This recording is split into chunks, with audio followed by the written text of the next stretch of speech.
Great afternoon, everyone. Thank God I don't look like what I've been through.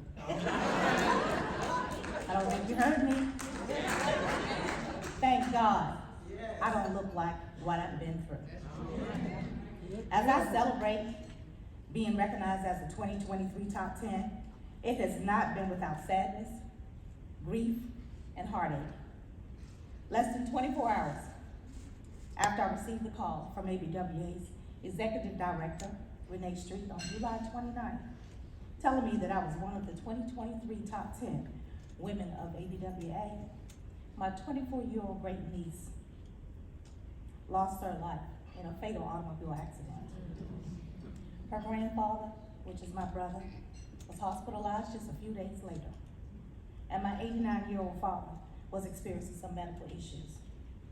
A week before I was scheduled to attend this conference, my father was hospitalized for side effects from a new cancer treatment drug that he just started taking 2 months prior. The day before he was admitted, he appointed me his healthcare power of attorney. So perhaps you saw me on my cell phone in the hallways of this hotel or in a corner somewhere.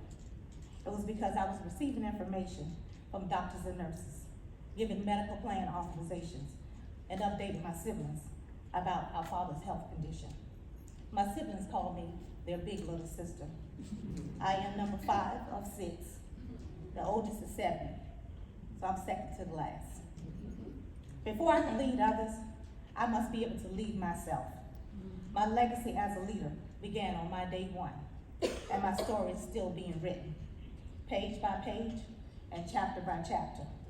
With each passing day, my legacy is being built over time. As quoted by Simone Biles, to be a leader, one must have produced a leader that can produce another leader.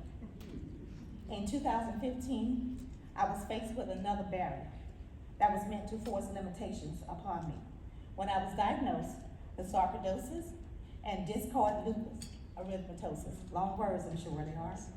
What is sarcoidosis, you might ask?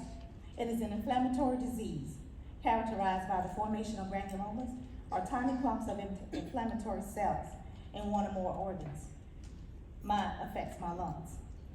What is discoid lupus erythematosus, you might ask? It is a chronic autoimmune disease affecting the skin. While sarcoidosis most often impacts the lungs, it can affect almost any organ in the body. According to the Foundation for Sarcoidosis Research, not only are Black women in the United States 3 times more likely to develop sarcoidosis than white women and white men, but there are also 10 to 18 times higher hospitalization rates and 12 times higher mortality rates. After receiving my diagnosis, my 81-year-old mother passed away on Thanksgiving Eve.